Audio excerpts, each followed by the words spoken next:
SNA associates Pakistan की बेहतरीन law firm है जो पाकिस्तान के मारूफ कानूनदान Shahbaz Murtaza Ansari advocate high court व फेडरल शरीयत कोर्ट की रहनुमाई में सारे पाकिस्तान में फैमिली केसेस, प्रॉपर्टी केसेस और चेक केसेस में बेहतरीन सर्विसेज फराहम करती है। SNA law associates court marriage, online court marriage के अलावा तलाक, नादरा तलाक सर्टिफिकेट, मैरिज सर्टिफिकेट के बाबत भी बेहतरीन सर्विसेज फराहम करती है। SNA लॉ एसोसिएट्स के मेन ऑफिस मुल्तान में miss Rizwana Ayub advocate high court, Chaudhry Asif Karim Sindhu advocate high court, miss Mahvish Rabia advocate high court और miss Afsha advocate high court शामिल हैं। इसके अलावा पाकिस्तान के दूसरे शहरों में भी काबिल वकील SNA लॉ एसोसिएट्स के पैनल में शामिल हैं। मजीद दुनिया भर के पाकिस्तानी अपने कानूनी मसाइल के बाबत शाम 7 से 9 के दरमियान Shahbaz Murtaza Ansari advocate high court के व्हाट्सएप नंबर 0333618191 पर मशवरा कर सकते हैं। आपका एतमाद ही हमारा फख्र है।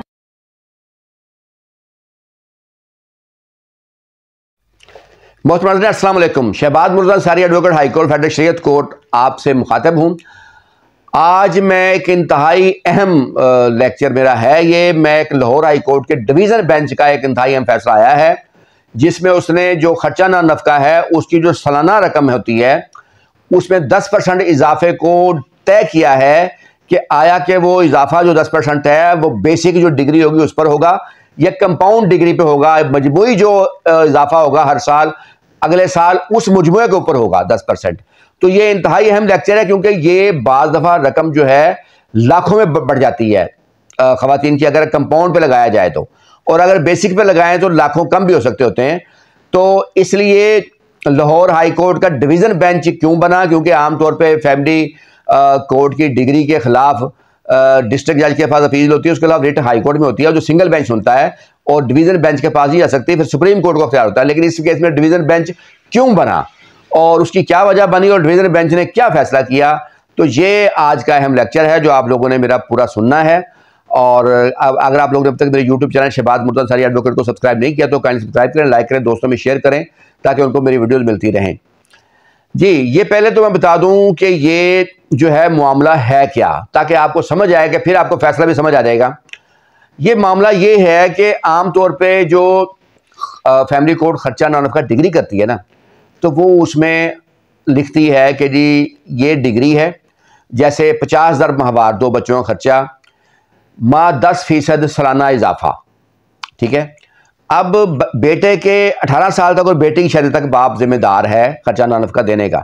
तो जब तक ये और बेटा 18 साल तक नहीं हो जाएगा, बेटी की शादी नहीं हो जाएगी, तब तक उसने खर्चा देना है और हर साल उसमें 10% इजाफा होना है। अदालतें ये तो लिख देती हैं, लेकिन वो जो 10% इजाफा है वो क्यों किया जाता है?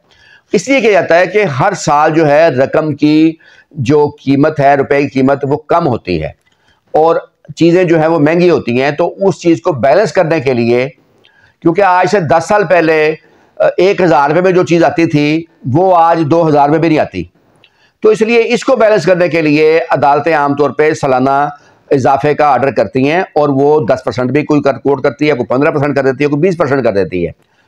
तो ये किया इसलिए जाता है कि ताकि खर्चा ना नफका जो है, क्योंकि बच्चा जैसे जैसे बड़ा होगा उसके अखराजात बढ़ने हैं और जैसे ही एक तरफ उसके अखराजात बढ़ने हैं दूसरी तरफ रुपए की कीमत कम होनी है, तो इसलिए वो इजाफे का कोर्ट हर कोर्ट डिग्री में आर्डर करती है। कोई 10% कर देती है, ज़्यादातर कोर्ट 10% करती है, कोई 15% करती है, कोई 20% करती है। तो अब अगला सवाल आ गया कि पहले तो मैं एक कानून बताऊं कि अच्छा 2000 अच्छा कई बार कोर्ट नहीं भी करती थी, समटाइम भूल जाती थी करना। उस पर 18 मार्च 2015 को तरमीम की गई कानून में कि अदालत जो है वो 10% अगर करना भूल भी जाए या फैसले में नहीं लिखती तो वो ऑटोमेटिक 10% सफर होगा। यानी वैसे कोर्ट की मर्जी है वो 15% करे, चाहे 20% सालाना इजाफा करे, चाहे 10% करे, लेकिन अगर कोर्ट इजाफा करती नहीं है इसके बावजूद वो ऑटोमेटिक 10% सफर होगा, कोर्ट के फैसला ना करने के बावजूद, तो वो 10% इजाफा होगा। अब इंतहाई अहम क्वेश्चन कि वो 10% जो है वो बेसिक अमाउंट पे होगा या हर साल जो मजमुआ होगा उस 10% का उसके ऊपर 10% आइंदा होगा।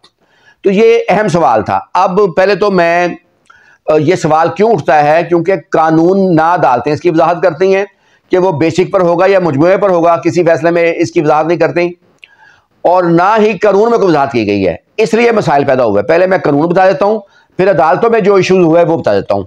पहले ये कानून जो है मैं आपको पढ़ के सुना रहा हूँ। ये है section section 17A subsection 3। If the family code does not prescribe the annual increase in the maintenance fixed by the court shall automatically stand increased at the rate of 10% each year। तो इसमें भी आ गया कि अगर वो family court नहीं करती तो 10% हर साल इजाफा होगा।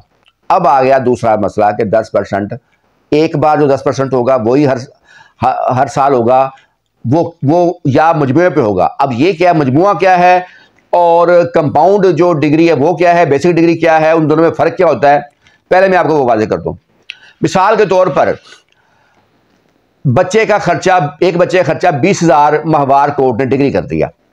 अब साथ उन्होंने लिख दिया कि 10% सालाना इजाफा होगा, तो अगले साल वो जो 10% होगा वो 2,000 बढ़ेगा, तो वो हो जाएगा 22,000। यहां तक तो ठीक है कि एक बार 2,000 बढ़ गया, लेकिन उससे अगले साल क्या वो बेसिक जो डिग्री है उसका जो 10% 2,000 बनता है वही बढ़ेगा या 22,000 जो मजमुआ है उस पर बढ़ेगा? क्यों, उसमें फ़र्क क्या है? फ़र्क ये है कि अगर हम उससे 22,000 से अगले साल जो है उसी बेसिक को रखते हैं तो वो सिंपल बनेगा 24,000, लेकिन अगर हम कंपाउंड पे रखते हैं यानी वो 22,000 जो है उसके मजमुए पे रखते हैं तो 22,000 का जो 10% है वो बनता है 24,200।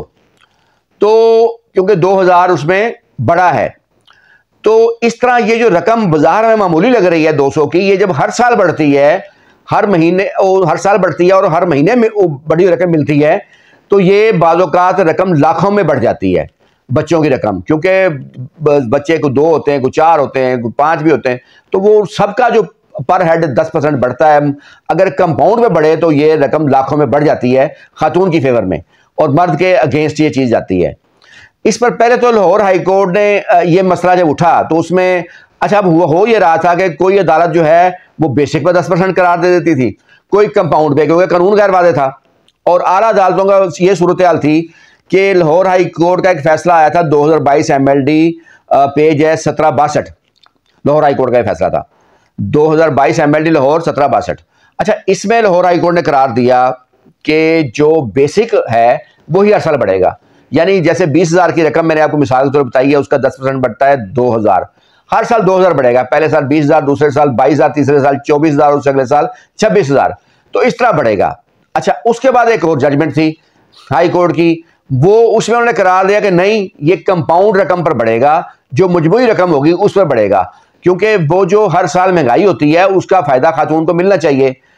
तो इस पर 2 जजमेंट जब आई तो फिर एक मुकदमा अभी हुआ रिसेंटली 2024 में, एक मुकदमा फिक्स हुआ, वो सबा गुल वगैरह बनाम ADJ। अब उसमें यह था कि खर्चा नाम नफका का फैसला सुप्रीम कोर्ट तक हो गया था, यानी मैटर फाइनल था। अब इजरा में जो बाप था बच्चों का, उसने दरख्वास्त दी है कि जी ये जो खर्चा नाम नफका का खातून ने साहब दिया है ये मजमूए पर लगा के दिया है, तो बेसिक पर लगाया जाए साहब, जो बेसिक रकम है उस पर ही जो एक बार खर्चा बढ़ेगा वही हर साल होना चाहिए। तो वो उसने जो एतराज़ किया, दरख्वास्त उज़रदारी थी, दूसरी तरफ से कंटेस्ट हुआ, लेकिन फैमिली कोर्ट ने शोहर के बच्चों के बाप के हक में फैसला किया कि बेसिक जो 10% है वही बढ़ेगा। उसके अगेंस्ट खातून ने अपील की तो अपील भी उसकी खारिज हो गई। एपलेट कोर्ट ने यही करार दिया कि जो बेसिक पर खर्चा बढ़ेगा वही बढ़ेगा। लेकिन उसके बाद वो हाई कोर्ट गए तो हाई कोर्ट में ये मामला आ गया कि 2 अदालतों के एक दूसरे से मुतजाद फैसले मौजूद हैं। इस पर फिर जो है जो चीफ जस्टिस को इख्तियार हासिल है, क्योंकि आइन का आर्टिकल 201 ये कहता है कि जो लाहौर जो हाई कोर्ट के जो फैसले हैं, चाहे कि कोई भी हाई कोर्ट है, उसके फैसले तमाम मातहत अदालतों में काबिल पाबंदी होंगे अगर उन्होंने कोई कानूनी इशू तय किया होगा।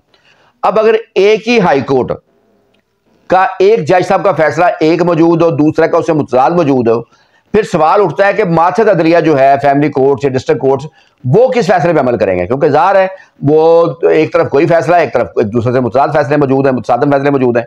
तो फिर उस पर कानून ये कहता है कि इस पर सुप्रीम कोर्ट की जजमेंट थी, उन्होंने कहा अगर ऐसी सूरत होगी कि 2 अदालतों के, पहले तो उन्होंने ये करार दिया कि एक सिंगल हाई कोर्ट का फैसला दूसरे सिंगल बेंच पर बाइंडिंग है। अगर दूसरा सिंगल बेंच अगर पहले हाई कोर्ट के फैसले से इत्तेफाक नहीं करता तो वो अपना फैसला नहीं देगा, वो इतराज़ के साथ वो मामला चीफ जस्टिस को भेजेगा, चीफ जस्टिस लार्जर बेंच बना देगा।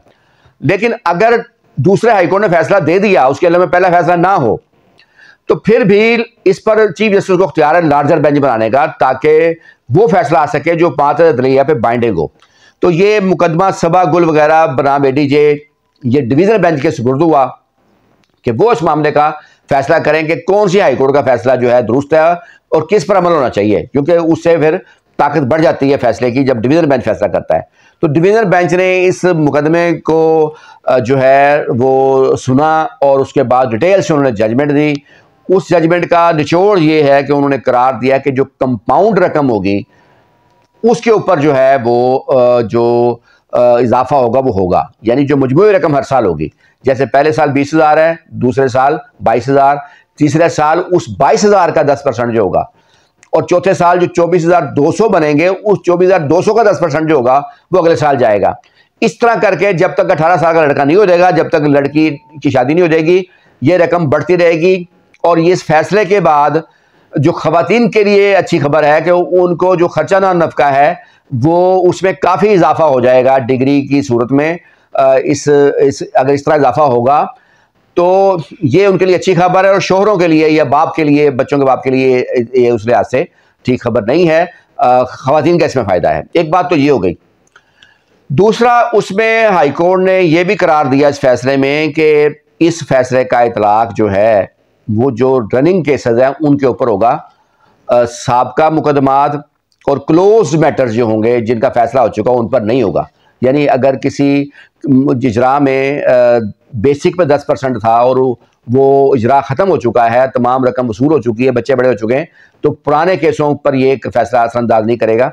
हाँ, जो पास्ट जो मैटर लिखा हुआ है ना कि पास्ट के मैटर पर ये एप्लीकेबल नहीं होगा, पास्ट एंड क्लोज लिखा है, वहाँ सवाल उठेगा, वहाँ फिर बहस एक रहेगी। उसकी वजह यह है कि मौजूदा मैटर बाज़ दफ़ा पिछले 3 साल से चला रहा होता है, इजरा बाज़ दफ़ा कई साल से चला रहा होता है।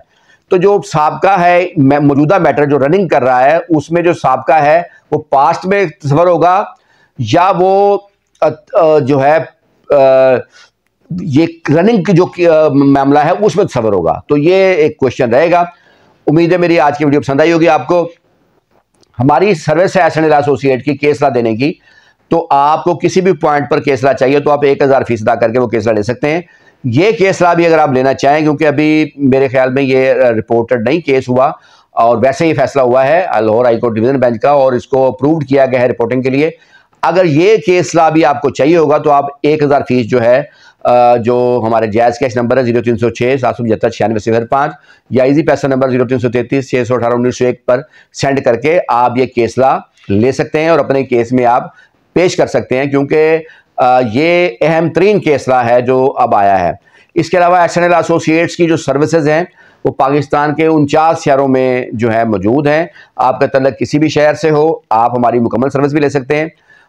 तमाम शहरों में जो मेरे पैनल पे लॉयर होते हैं वो भी फैमिली केस एक्सपर्ट लॉयर होते हैं। इसके अलावा तमाम केसेस का ड्राफ्ट और क्रास और जो बहस करने के लिए मैं खुद जाता हूँ, क्रास में खुद तैयार करके भेजता हूँ, ड्राफ्ट में तैयार करके भेजता हूँ। इसके अलावा अगर आप अपने ही लॉयर को रखना चाहते हैं अपने शहर में तो आप वैसे हमारी सर्विसेज ले सकते हैं। वो ड्राफ्ट के लिए सर्विस लेना चाहे वो ले सकते हैं, क्रॉस के क्वेश्चन के लिए लेना चाहे वो ले सकते हैं। इसके अलावा आप जो है फाइनल बहस की तैयारी के लिए भी हमारी सर्विस ले सकते हैं।